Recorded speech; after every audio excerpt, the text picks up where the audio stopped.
Today we're in the book of 1 Samuel. Now 1 Samuel talks about David prior to him becoming king. And in 1 Samuel we learn a lot about David. First of all, we learn that David was a shepherd boy. He had brothers who, it seemed, lived in the house, and he lived outside amongst the sheep. Here we see that the only thing that David had was the sheep that he had to look after, and probably a bird at home as well.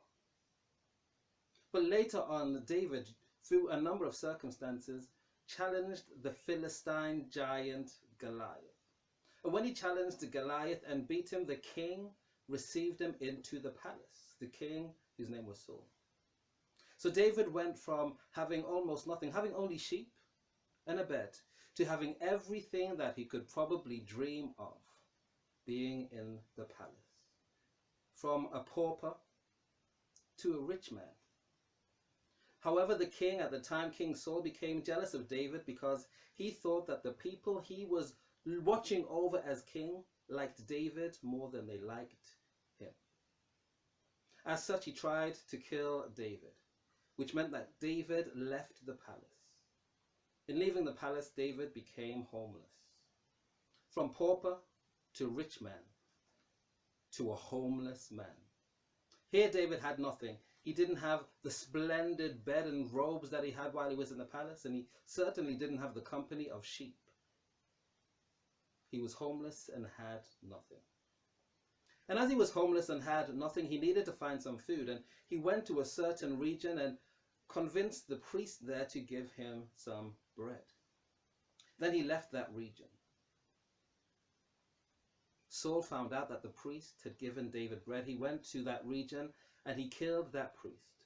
But not only did he kill that priest, but he killed all of the men of the region, all of the women of the region, all of the children of the region, all of the infants, the babies in that region, and as well as that, the animals too. But one person got away, the son of the priest. He went and found David. He went and found David who was on the run. He went and found David who was homeless. He went and found David who had nothing and told him about the situation. And what was David's response? We find his response in 1 Samuel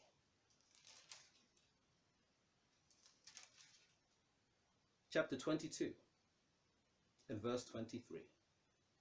And this is what it says. David said, "Stay with me. Do not fear. For he whom seeks my life seeks your life. But with me you shall be safe." Even though David had nothing, he was able to give what he had to this priest's son. Even though he had nothing, he was still able to do something. And perhaps during this time of COVID-19, you feel as though you have nothing to give. Financially, you have nothing to give. Perhaps you are furloughed or you have lost your job and you feel, what can I do? Or maybe you are one of the individuals who has to stay inside during lockdown. Perhaps because of your age, or maybe because you are immunocompromised. You feel as though you cannot do anything. You cannot go to the supermarket on behalf of someone else to get their shopping. You have to remain inside. You feel as though you have nothing to give. But is that true? I believe that even during this time, we all have something that we can do, all have something that we can give, even if we feel like David and we feel destitute. We feel as though ultimately we have nothing to give. So what can we give? The best thing that we can give is our time to help to build up our communities around us. Maybe you know somebody who needs some help because they are lonely. Let's pick up the phone and talk to them. Maybe there is somebody who is anxious and fearful because of COVID-19 and they don't know what to do. But what they need is somebody to speak to in order to help them through this time. Why don't we pick up the phone and help those individuals? There is always something that we can do even when we believe we have nothing, because we can give of ourselves and we can give of our time. So why don't we pray to see who we can help during this time?